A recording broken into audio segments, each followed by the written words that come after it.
Hey everyone, today I'm going to talk about Sherene Razack's The Body is Placeless, Memorializing Colonial Power, which was a presentation I believed turned to a chapter in one of her books.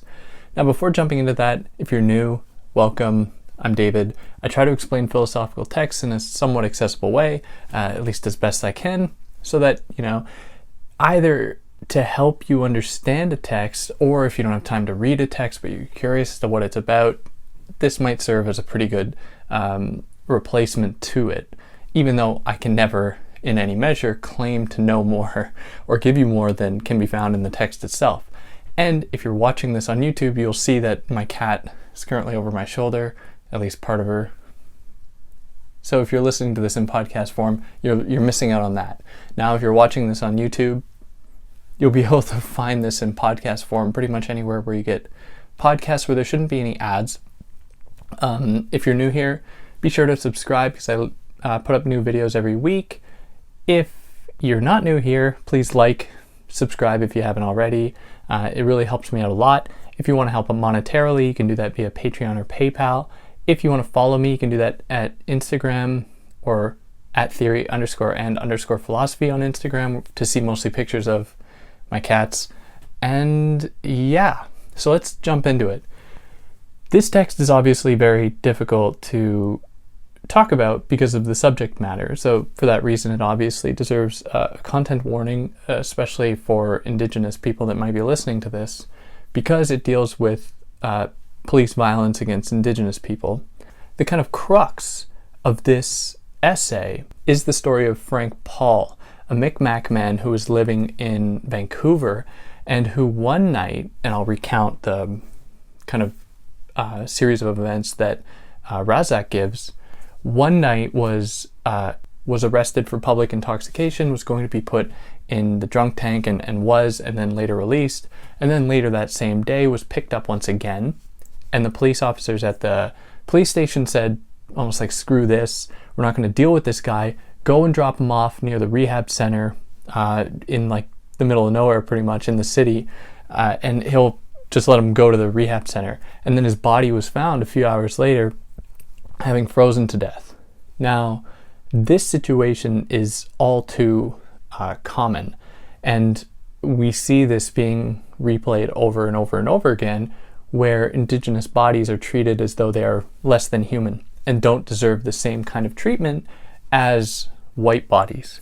So we see this especially replayed in places, in northern places in Canada, northern Quebec, where there's this strategy that's often employed where police will take an Indigenous person that might be drunk, drive them out of the city, and then let them come back on their own, which has resulted in the deaths of numerous people. And this is played out in northern Manitoba as well, where we've seen these types of very negligible, it's kind of very violent acts, even though they might appear to be kind of innocuous or harmless, I should say. So because of that, it's all too easy to look at the situation of Frank Paul and say, oh, well, that's just an aberration. This isn't something that's part of a greater problem, when in fact it very much is part of this problem because it's being replicated over and over and over again. One other example is how in September of this past year, and I'm not going to pronounce this correctly, but an Atikmawik, I hope I did pronounce that correctly, woman in northern Quebec, her name was Joyce Eshquan, I believe that might have been how it's pronounced, filmed herself in a hospital pleading for help, essentially, to have the nurses in the background just almost laughing at her, saying that she is just like a drunk Native woman and doesn't actually deserve help. And then she died shortly after that, even though she was filming herself saying, like, I'm asking for help from these people and they aren't listening to me. Now what often happens, at least in certain radio spheres, is that these people are just discredited as being not telling the truth. But in the case now where we have like legitimate visual evidence of something like this occurring, and this isn't to say that we need this kind of evidence, but we happen to have it in this case, it was still discredited by the premier, who's like the leader for those that aren't aren't Canadian, the leader of Quebec saying this isn't a big problem, it's just a one-off, no need to take it seriously. When in fact this is such a deep-rooted issue, especially in Canada. Now in the case of Frank Paul, the only reprimand that the police officers received were 1 to 2 day, that is the 2 police officers involved, the police officer that was at the police station that said send him away, and the one that picked him up and did the bidding. Each of them only received like 1 and 2 day suspensions without pay respectively, which is not acceptable. Like, of course, more serious penalties should have been put in place for such neglect of a person that is potentially under arrest, because they are under the arrest of someone else. That is, they are their responsibility. The way that Razack frames this issue is not so much to say that this is an example of like direct violence inflicted upon colonized bodies in the case of Indigenous people. That is part of it, and that does get played out quite a bit, or quite often.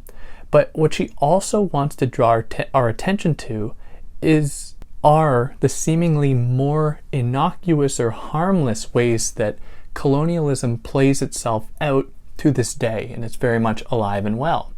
And so she takes this case of Frank Paul, and all the other cases that I mentioned could also be kind of supplanted here, to say that Indigenous bodies are not seen. They are treated with indifference.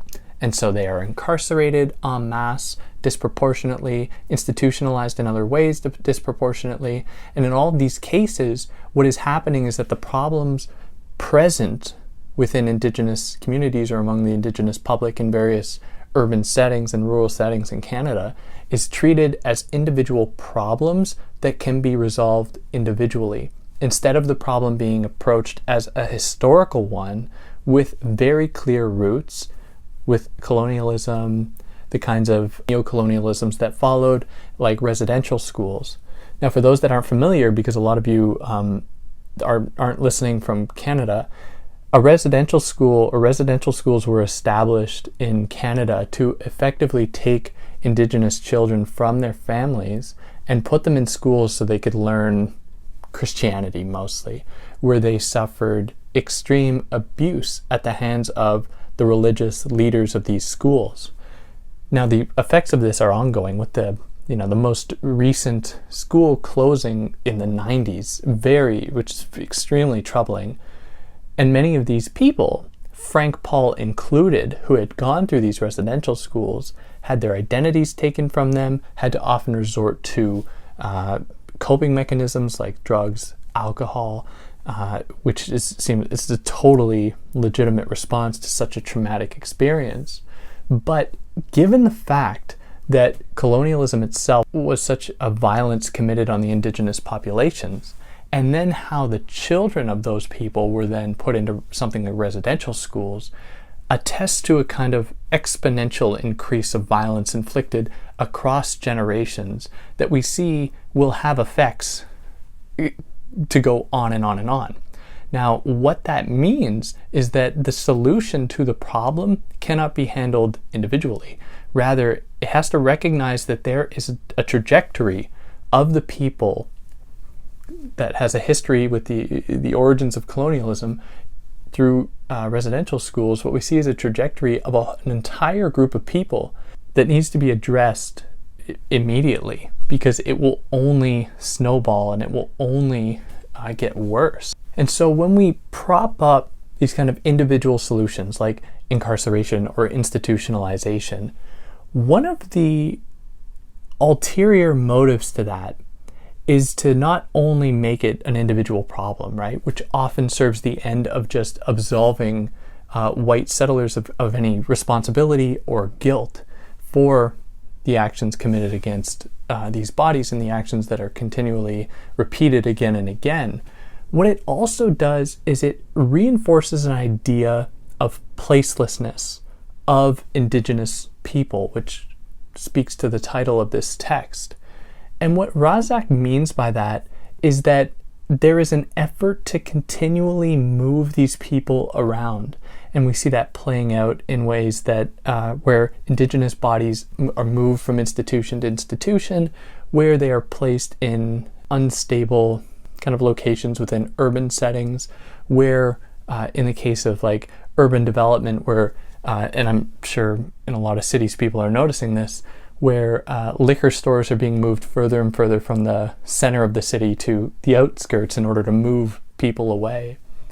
Part of the reason that that's occurring for Razack is to maintain the idea that non-white colonized people are kind of nomadic, and that associates them with a kind of primitiveness. And this is done in order not to say anything true about Indigenous people in this case, but rather to proffer up the illusion of white superiority. And this happens in a way that we don't see. These kinds of actions are transparent in very many ways, which is why the work of Razack, amongst other post-colonial thinkers, is so important, in that it reveals these mechanisms, or their work reveals these mechanisms at play that we would otherwise not see. So the essay proceeds in 5 steps, or 5 sections, and they are redemption, memorializing, cleansing, abandonment, and death worlds. And each of these sections, I'll go through them one by one, represents a different way that Razack theorizes the situation that Indigenous people and settler colonials, or settler colonists, are confronting on a day-to-day basis. So, number 1, redemption. Razack extends an olive branch to the police commissioner at the time of Frank Paul's death, who recognized at least that there was some kind of a history to the way that Indigenous bodies were oppressed following colonialism, during and following colonialism. But she really looks between the lines of what this guy says to criticize how it always, of course, reduces it to an individual problem and fails to acknowledge basic facts that, like, in the east side of Vancouver's downtown city setting, almost 40% of people there suffering from alcoholism and homelessness are Indigenous. Like 40%, which is a significant portion given the fact that they make up a minority of the total population, which means that they disproportionately make up part of that population. And when we are confronted with something like that, it's difficult for, at least in my mind, to look at it and say, like, oh, it's people are just choosing this. People are just choosing to be poor. People are just choosing to be homeless. People are just choosing to be to suffer from addiction, when very clearly so many of these people have gone through such traumatic experiences in their lives due to colonialism that it has to be addressed as a systemic issue. That is, it has to be taken on directly, not by employing the same institutions that treat like white people, in which cases it's not so clear how societal factors play a part. In the case of white people who might experience like discrimination based on class or gender, these different setups are these institutions are more equipped to handle those societal modes of discrimination than they are to handle ones based on race, especially in the case of indigeneity. So of course we can add to this the fact that there's just a general fear on the part of Indigenous communities to deal with police, to deal with doctors, to deal with social workers, who historically have been the ones that were representatives of the state working to disenfranchise these people, to strip them of their culture and their identity, and to instill upon them, a Western idea about the world. So this isn't to say that like full-scale, social work mobilization in the effort to help Indigenous people couldn't be effective, but it still doesn't address the fact that there is going to be this disconnect between the people they are trying to treat because of this history and this very strong tension there. Not to mention the fact that many of these Indigenous people have had their own healing practices taken from them, both psychological healing practices and physical. So it would be like trying to treat someone from, just to give a basic example, someone from maybe a white person from the Canadian context to be treated with like traditional Chinese medicine for something. It might work, but in part it just seems like too decontextual that it wouldn't necessarily have the same effect. So part of the solutions that Razack lays out, she takes from a leading researcher by the name of Ardeth Walcombe, who lays out these steps or these possible solutions to the problem that the police commissioner and the rest of the police force ignored. So I'm going to read them out here, which might be a little boring, but I'm going to just read to you. Her recommendations are quite specific. Here they go. Culturally appropriate services run by the Aboriginal community, a healing center, sustained targeted funding, mandated safe space for Aboriginal peoples in general service organizations, a 24-hour drop-in, a wet shelter, an Aboriginal housing first strategy, mental health services, and a monitored process to improve the relationship between Aboriginal peoples and the VPD, the Vancouver Police Department, including the creation of a watchdog position. And these are all like good things to do, but they still don't incorporate the kind of Indigenous knowledge that needs to be effectively integrated into these institutions. Like, for example, if policing is going to stay the same way, that is, if we don't actually go through with defunding the police or putting in actual effective reform, at the very least incorporating some branch of the police department that deals specifically with Indigenous people, that is run by Indigenous people, could be one such way to deal with it. And I don't want to say like that's the only way we can do this. Absolutely not. The police is rotten to its core, but as a sort of reformist basic strategy, that could be one way to go. So none of these strategies were taken up, even though the police commissioner at the time was very much willing to acknowledge this history of colonization. But still, the kind of impetus was to maintaining the institutions that were already in place, like the police, social work institutions, mental health institutions that are all kind of Eurocentric, white-based ones, to deal with this problem or the many problems that they confronted. And what that also kind of sought to do is maintain the image of Indigenous people as things, not as persons, like as though these institutions have to just be mobilized to fix the problems of indigeneity, which is just a kind of replication of moving these people away from their own traditions, their own lives, to make them better citizens for this world that is just going to continually discriminate against them, continually inflict violence and harm against them.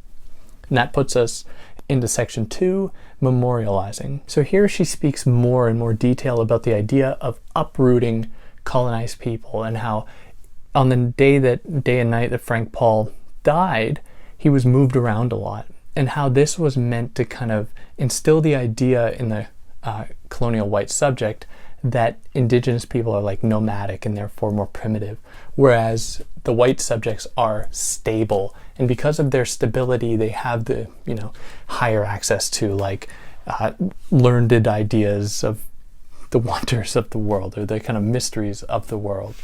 And furthermore, Frank Paul was institutionalized and arrested like 12 times, and even more than that, in the months leading up to his death. So each of these times, nothing was actually done to help him. Instead, it was just kind of done to pick him up, get him out of the way, so that he wasn't like an eyesore for the, delicate sensibilities of the white tourists or something, just to keep him away for a little bit until he would then be released without having done anything meaningful, and then the cycle can continue. It's kind of a self-fulfilling prophecy, not only meant to keep Paul out of like the public eye for a few hours, but to maintain the idea that these institutions are necessary because they keep doing things, right? They keep arresting Paul, they keep sending him to the same mental health institutions. And what that does is really maintain the idea that these institutions are operating because they're doing things even though those things aren't producing any results. So that puts us here into part number 3, cleansing. Now here she begins to use the work of Achille Mbembe, who is a really interesting thinker, especially in the field of necropolitics, which I haven't done on this channel yet, which is bad, but I'd hope to at some point. But what Mbembe does is question Foucault's idea of biopolitics to some extent, to say that it's not, power doesn't work by extending life, by controlling life, by regulating it. it also works by killing certain people. So while that might be true of like white European subjects, what is continually occurring is the marked killing, violence inflicted against brown and black subjects, especially those that are subject to exploitation, capitalist exploitation with like sweatshop labor or something like that. So one of Mbembe's ideas is that the colonized subject or the subaltern subject is someone who is not to be seen. And we could see that with Frank Paul, who is, supposed to be taken out of the spotlight. But they are to be seen just enough so that they can be institutionalized, so that they can be used to proffer up the illusion of white superiority because of how much these people are seen. So their being seen is not associated with a kind of benevolence, as though they're being seen and someone is saying, wow, this is a problem that we must confront. They're being seen to maintain the idea of their superiority, of the people seeing, that is.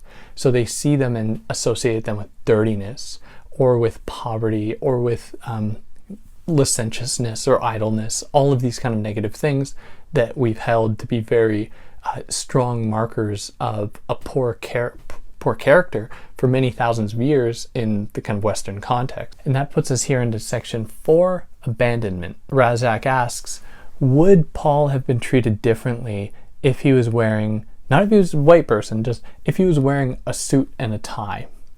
And it really demands us to reflect on that in how we treat people differently based off of their attire, even though that has absolutely nothing to do with someone's character.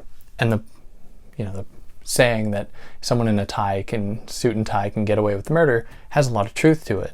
If there's a violent crime committed, or if there's like a robbery, police don't tend to go to the people dressed well. They tend to look for people, which is just essentially just profiling like black attire in the U.S., the North American context, where people wearing like hoodies or baggy pants or something are going to be more likely to be stopped by police, not because of the fact that there's any truth to the accusation that is kind of subconsciously had on the part of the police that these people are more apt to crime, but because these markers, these identity markers, are totally arbitrarily associated with crime as opposed to a suit and tie, even though, en masse, people wearing suits and ties are the most dangerous people on this planet.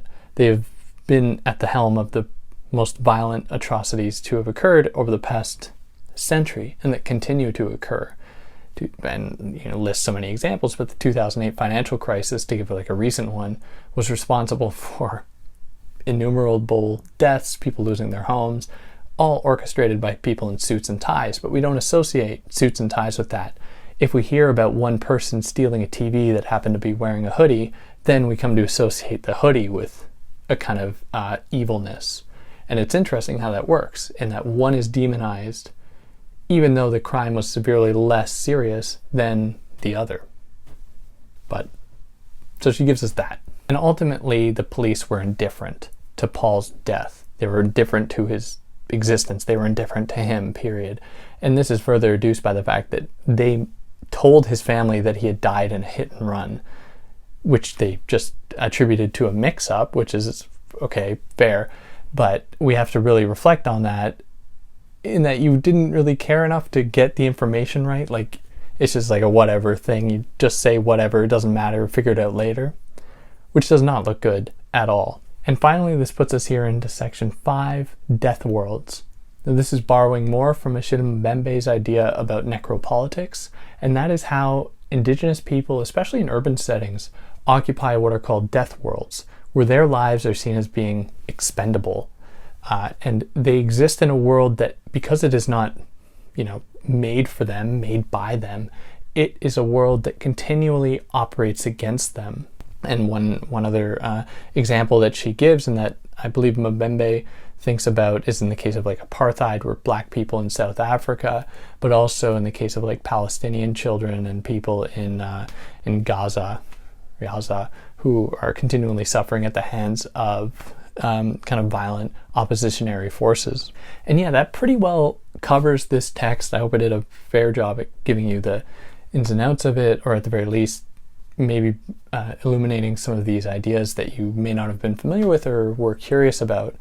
And yeah, if you like what I did, you can click on one of these sides for another video, and like, share, subscribe if you liked what I did. If you didn't like it, dislike the video or whatever you want. Leave a comment if you'd like. I'd like to hear from you. And yeah, catch you next time. Take care.